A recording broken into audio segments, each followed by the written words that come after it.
Siguiente punto del orden del día, ciudadana secretaria. Punto número 3, proyecto de acuerdo en ocasión al pronunciamiento de la Corte Internacional de Justicia en relación a las excepciones preliminares de admisibilidad presentadas por Venezuela en el caso del Esequibo. Es todo, ciudadano presidente. Dejo el derecho de palabra al ciudadano diputado Germán Escarrama Lavé.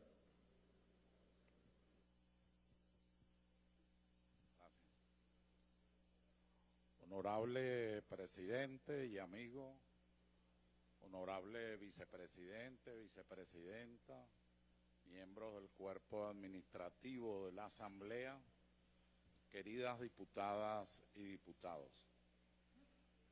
Pensaba hace unos minutos que esta es una hora muy singular. Por una parte, el recuerdo de una extraordinaria heroína civil.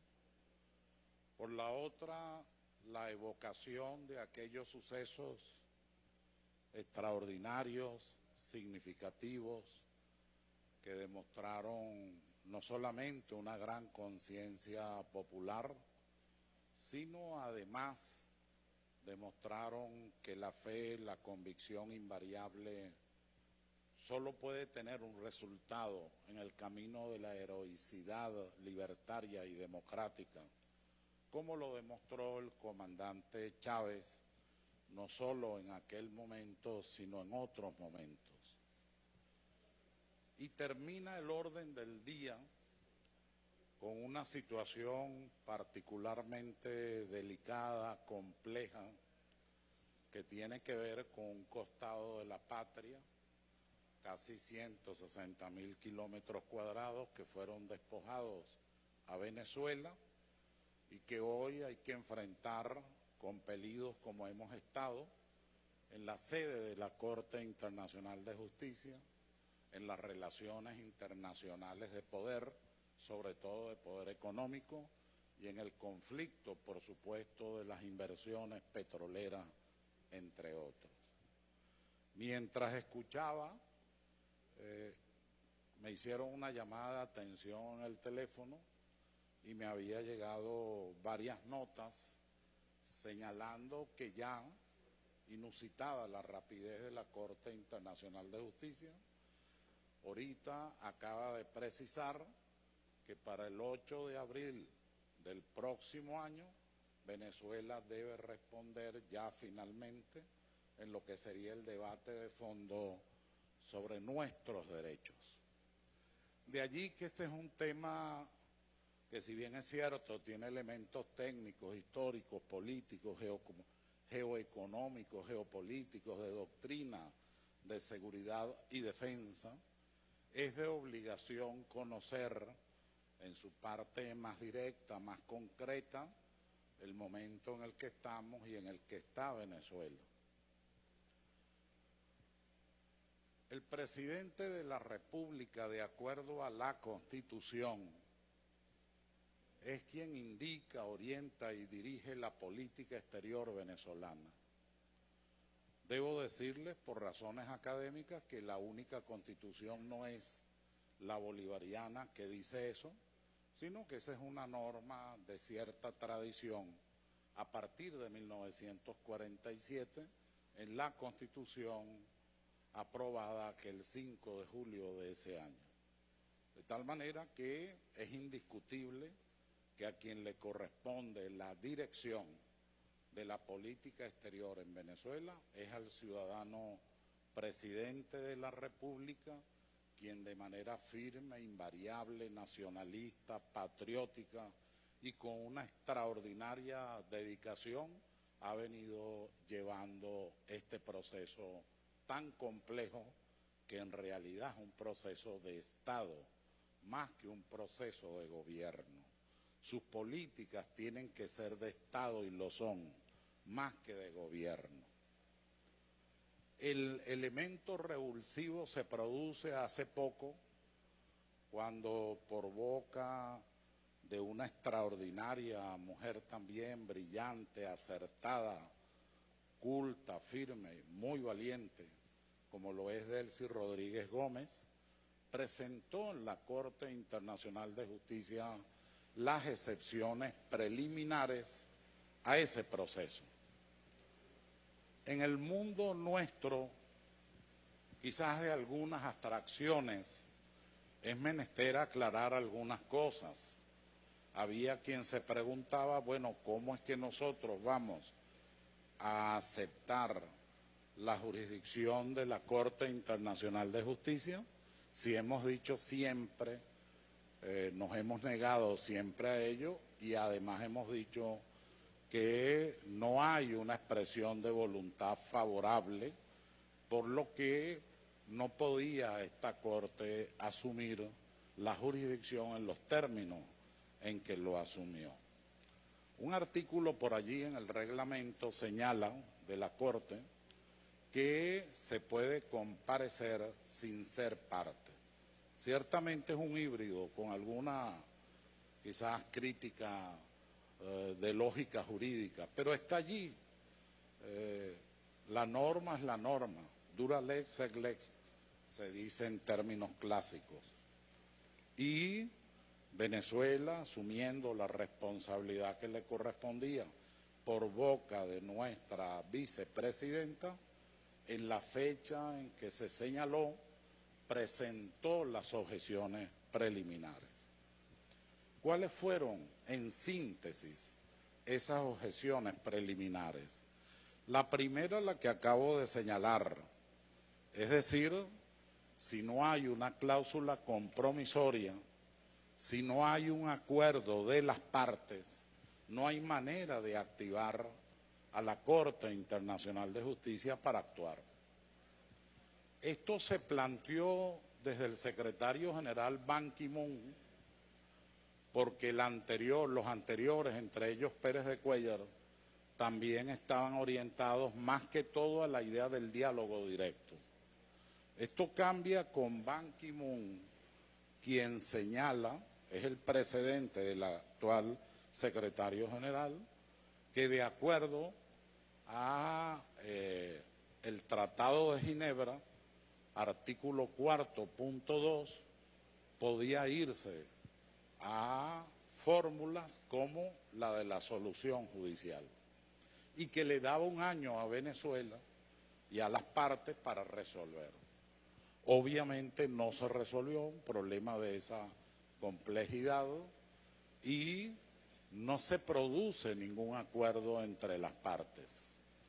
Es allí cuando el secretario general Guterres, el actual, en una carta, yo siempre la he criticado por lo poco protocolar, poco respetuosa, poco diplomática, pero en todo caso, pues la carta del secretario general al presidente Nicolás Maduro, señalando que le había dado competencia y jurisdicción a la Corte Internacional de Justicia para llevar este caso. Yo tengo en mi poder 3, 4 cartas del presidente que son extraordinarias y por supuesto dibujan la historia de Venezuela, donde el presidente es muy claro en su posición de Estado. El presidente señala, pero es que usted violaría el Estatuto de Roma, violaría y alteraría la jurisprudencia inverterada de lo que ha ocurrido en estos temas y usted además alteraría de alguna forma el orden internacional. Con mucha seriedad, mucha finura si se quiere, pero con mucha firmeza en la defensa de Venezuela. El secretario general omitió todos estos planteamientos que hizo el presidente Maduro y en una decisión estratégica se decide asistir y presentar las objeciones preliminares sin ser parte, subrayo. La segunda observación es de sana lógica. La doctora Delcy Rodríguez dice ante la Corte Internacional de Justicia, en la segunda objeción o excepción preliminar al recurso presentado por Guyana contra Venezuela, ella señala con especial claridad y dice, tiene que ser parte el Reino Unido, Inglaterra, la Gran Bretaña, para que se configure una situación procesal como esta a la que nos han ido llevando. ¿Y por qué dice eso? Bueno, es elemental. Si el Reino Unido firmó el Tratado de Washington para que estuvieran las reglas y bases del arbitraje, si el Reino Unido, Gran Bretaña, firma el Laudo de París de 1899, donde se despoja a Venezuela de casi 160.000 kilómetros cuadrados, si el Reino Unido es quien firma el Acuerdo de Ginebra, y más grave aún, Guyana aparece 3 meses y unos días después de firmado el Acuerdo de Ginebra como un país descolonizado, República Cooperativa de Guyana. ¿Cómo es que no va a ser parte? De manera sencilla, me permito decir, con el respeto de todos ustedes, me permito decir, bueno, es un obsequio de algo que no era de Guyana a la República, que no era de la Gran Bretaña, a la República de Guyana. Por eso es que a ellos no les es aplicable el principio del utis possidetis juris, porque para ser aplicable tendría que tener títulos, pero títulos plenos, erga omnes, decimos los abogados, oponibles a todo el mundo. Títulos plenos tendría que tener la Gran Bretaña en la transferencia que le hace a Guyana. La única que puede reclamar el utis possidetis juris es Venezuela, porque eso eran territorios, después de los tratados de Westfalia y otros tratados, esos eran territorios de la monarquía española. Y en 1845, cuando finalmente la monarquía española reconoce la independencia de Venezuela, en ese tratado llamado Tratado de Madrid, bueno, aparece Guayana, aparece el Esequibo, aparece todo ese espacio geográfico, pero nos podemos ir más atrás, en el propio origen de la nacionalidad, en lo que tiene que ver con nuestros espacios geográficos, está la Capitanía General de Venezuela.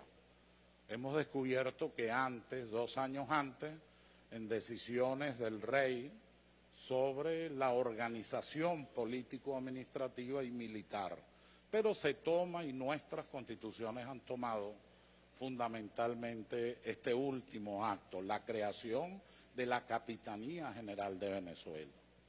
Después de allí, en todas las constituciones de Venezuela, hasta de 1999, inalterablemente aparece una norma que dice que el espacio geográfico, así como nuestro territorio, es el de antes de los sucesos del 19 de abril y a partir de la Capitanía General de Venezuela.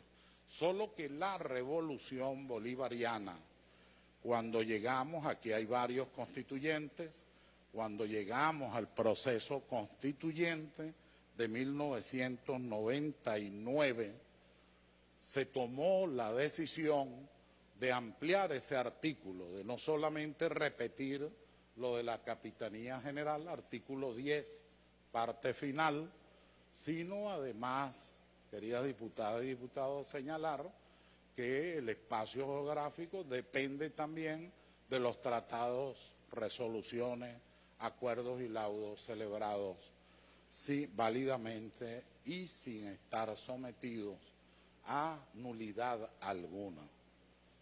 En esa oportunidad, algunos sectores que no han variado se burlaron de nosotros, señalando, bueno, esa constituyente se cree que es una corte internacional. No, nunca nos creímos eso.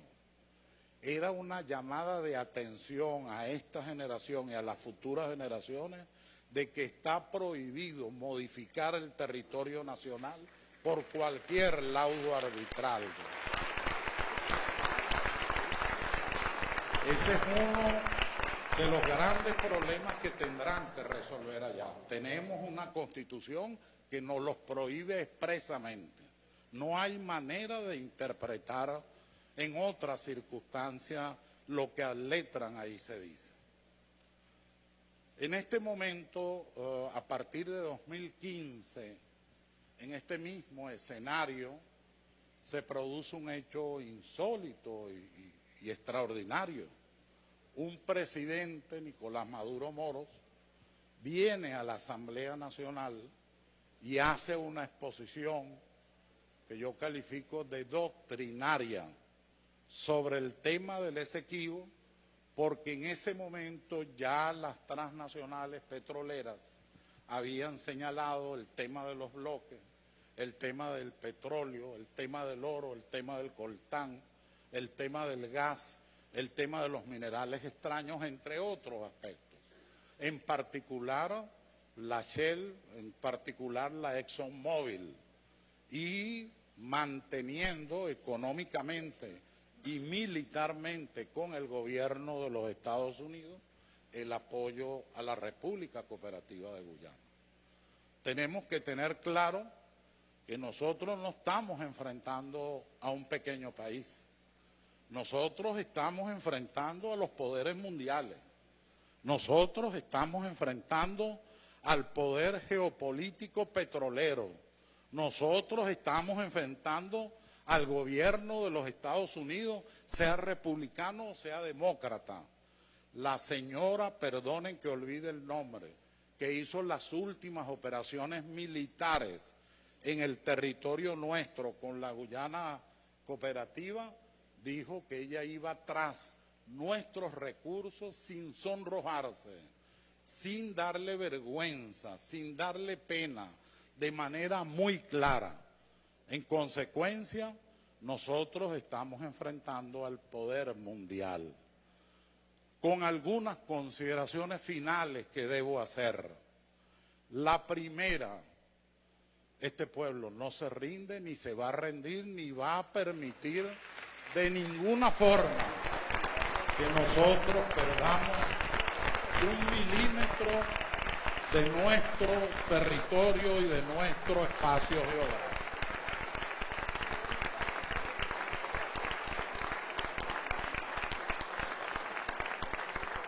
Cuando he visto a alguna gente que de algún modo, por razones que desconozco, se desalienta y hace preguntas extrañas, yo les digo, nosotros venimos de aquel grito. No sé si lo recuerda, acabo de decirle a unas personas. Nosotros venimos de aquel grito, el de Pativilca, cuando enfermo el Libertador se le acerca a Mosquera y le pregunta, ¿y qué hacemos ahora? Y él le contesta, triunfar, triunfar, triunfar. Por lo tanto,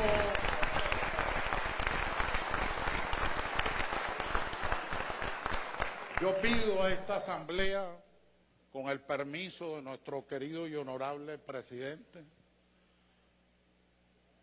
que ese acuerdo sea fundamentalmente de respaldo al presidente de la República, Nicolás Maduro Moros, quien ha llevado esto, lo saben muy bien los militares, por lo de la fachada atlántica y por todas las medidas que ha tomado en esa materia, pero también lo saben los gobernadores de Bolívar y del Delta, y lo sabemos todos.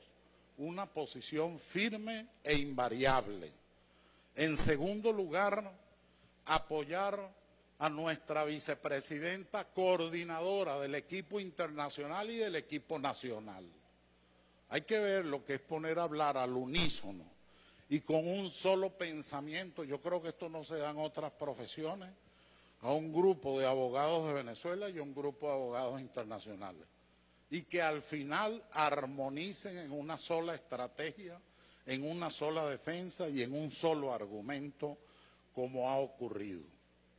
¿Hacia dónde vamos? Me han preguntado mucho.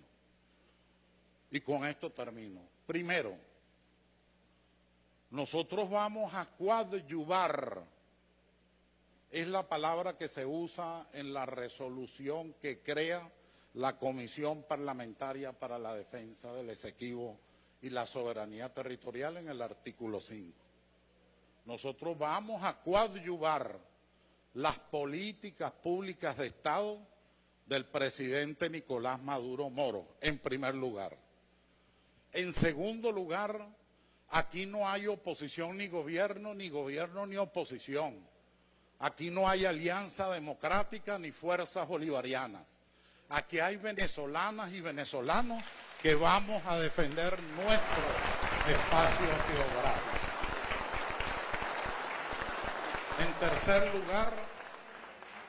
En tercer lugar, corresponderá al presidente evaluar, él lo ha dicho, estoy en proceso de consulta, lo que hace todo gobernante democrático.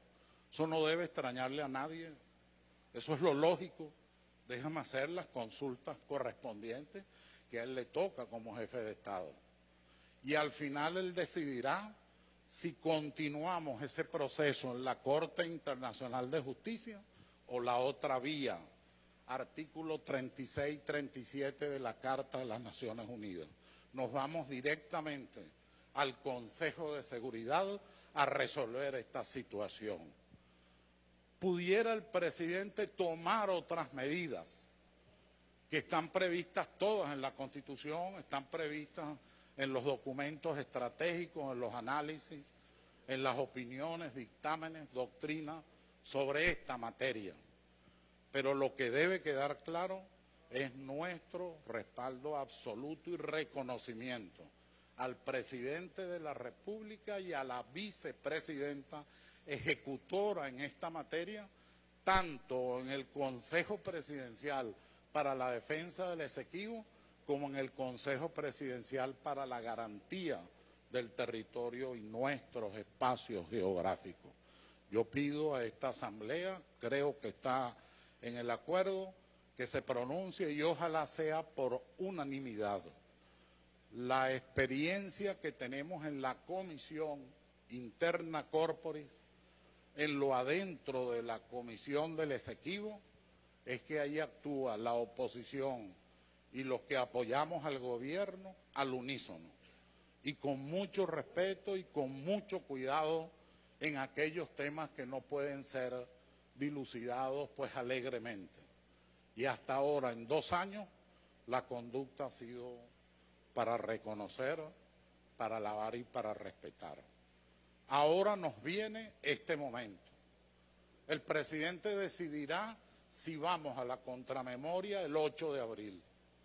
Yo no puedo dejar de preguntarme, aunque yo tiendo a ser más académico, pero no se pierde lo político. Yo digo, qué cosa tan extraña. Todo este proceso se acelera en plenas elecciones. Llama la atención, no estoy diciendo nada con esto, sino es un prolegómeno para reflexionarlo. Hay sectores que como que no han captado bien la multiplicidad de problemas que tiene la nación y que el presidente ha logrado que nuestra nación no se disuelva. Hay que ver lo que es tener problemas en la fachada atlántica. Hay que ver lo que es tener problemas en el Caribe, paso de la Mona, paso del viento, de los vientos, perdón. Hay que ver lo que significa para nosotros la fachada andina, todo lo que ella representa en problemas militares, sociales, económicos y políticos.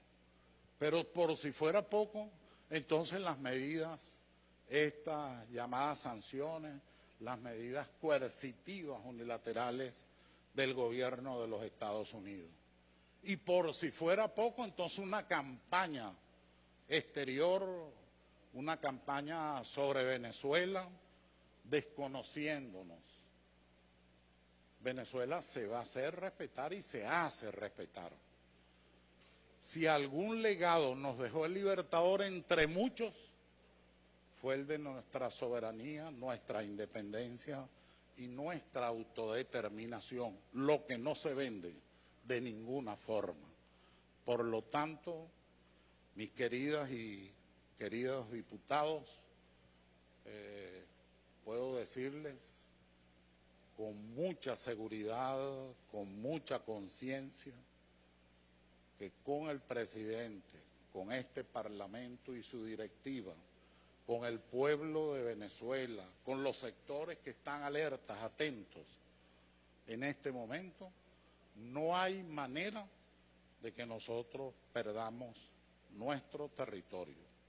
Ese es un territorio nuestro, seguirá siendo nuestro y será nuestro para los hijos de los hijos de los hijos de nuestros hijos. Muchísimas gracias, señor presidente.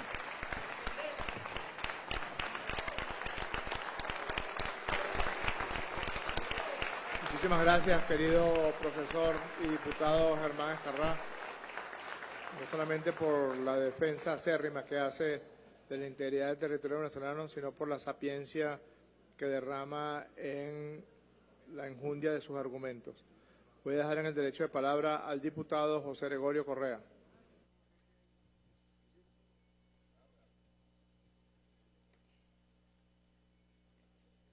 El Esequibo no es política, no es tema de política. El Esequibo es territorio venezolano. Es territorio venezolano por disposición, como bien señalaba el profesor Escarrá, desde los tiempos de la Capitanía General de Venezuela en 1777.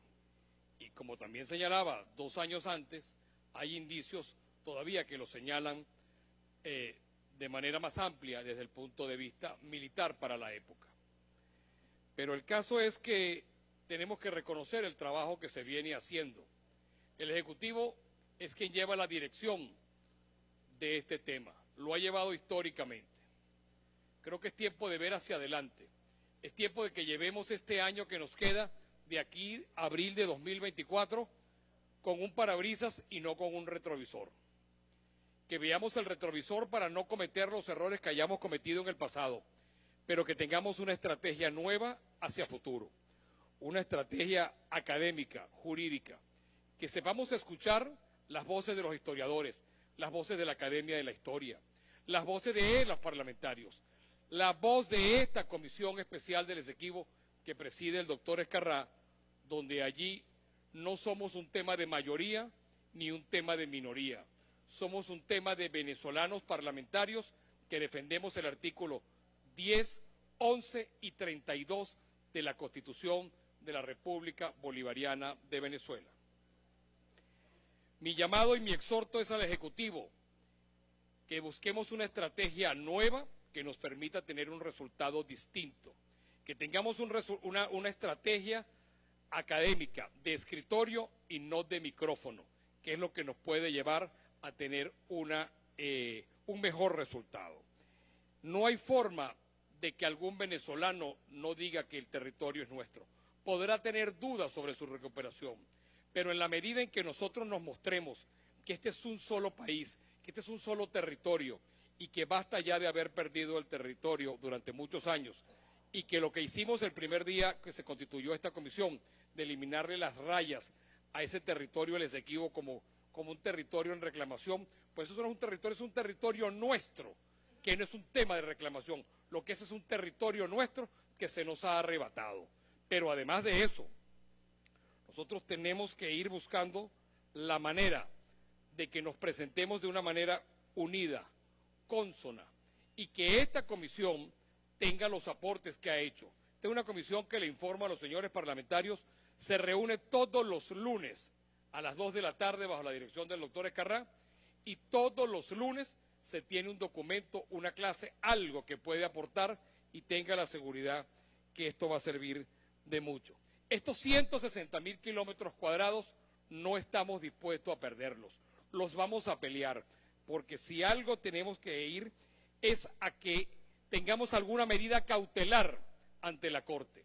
Ya que la Corte ha sido tan eficiente, tenemos que pedirle a la Corte una medida cautelar que impida que Guyana pueda seguir explotando los recursos económicos mientras se dirime el tema fronterizo, se dirime el tema de la territorialidad. Unas medidas cautelares que impidan que sigan explotando los minerales que son nuestros, petróleo o no, eso hay que buscarlo, eso hay que hacerlo. Quiero, señor presidente, señores diputados, concluir que la fracción de la Alianza Democrática va a votar esto por unanimidad, porque como le dije al principio de la intervención, no es un tema de política, no es un tema de oposición, no es un tema de gobierno, es un tema de que ese territorio es nuestro y la soberanía no se discute, se defiende, y tenga la seguridad Guyana y el Reino Unido que la vamos a defender y que hay venezolanos para saberla defender, aunque pensemos distinto. Es todo, señor presidente. Gracias, diputada. Ciudadana secretaria, por favor, sírvase a dar lectura al proyecto de acuerdo. Acuerdo para la defensa del territorio de la Guayana Esequiba y la soberanía territorial. Considerando que la Corte Internacional de Justicia emitió una sentencia incidental de trascendencia histórica este 6 de abril de 2023, donde se pronunció sobre las objeciones preliminares presentadas por la República Bolivariana de Venezuela contra la demanda unilateral de la República Cooperativa de Guyana con relación a la validez del laudo arbitral nulo e írrito del 3 de octubre de 1899. Considerando que la República Bolivariana de Venezuela, a lo largo de su trayectoria histórica, es la primera vez que asiste a la Corte Internacional de Justicia en defensa de su soberanía e integridad territorial, referida al espacio geográfico nuestro de la Guayana Esequiba, demostrando invariablemente con pruebas y documentación fehaciente, rigurosa y suficiente los mecanismos fraudulentos que se utilizaron por parte del Reino Unido de la Gran Bretaña para arrebatar y despojar a la patria venezolana de su territorio.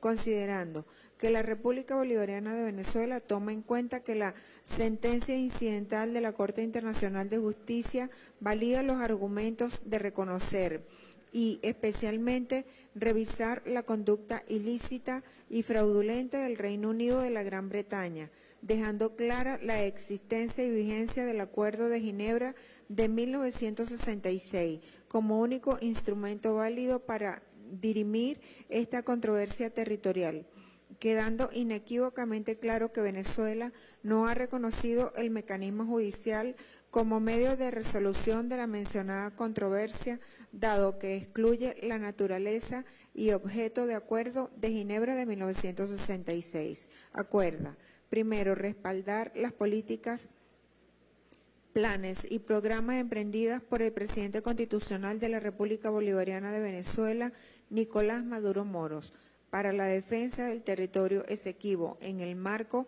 de la política internacional de paz, el desarrollo y consolidación de nuestra soberanía e independencia con criterios firmemente patrióticos, republicanos y democráticos. Segundo, considerar la validación de los argumentos emitidos por la República Bolivariana de Venezuela ante la Corte Internacional de Justicia al reconocer el poder de revisar la conducta ilícita y fraudulenta del Reino Unido de Gran Bretaña y dejar en evidencia la existencia y vigencia del Acuerdo de Ginebra de 1966 como único instrumento válido para dirimir esta controversia territorial. Tercero, respaldar a la Comisión de Juristas que trabajan en la defensa de los intereses legítimos de la República Bolivariana de Venezuela en esta contención, coordinados por el Poder Ejecutivo.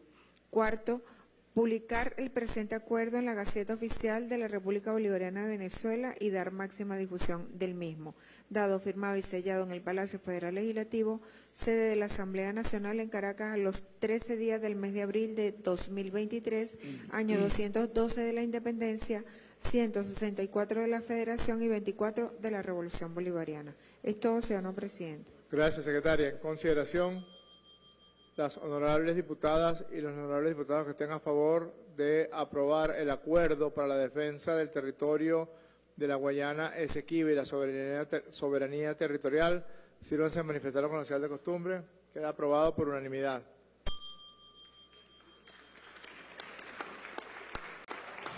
Siguiente.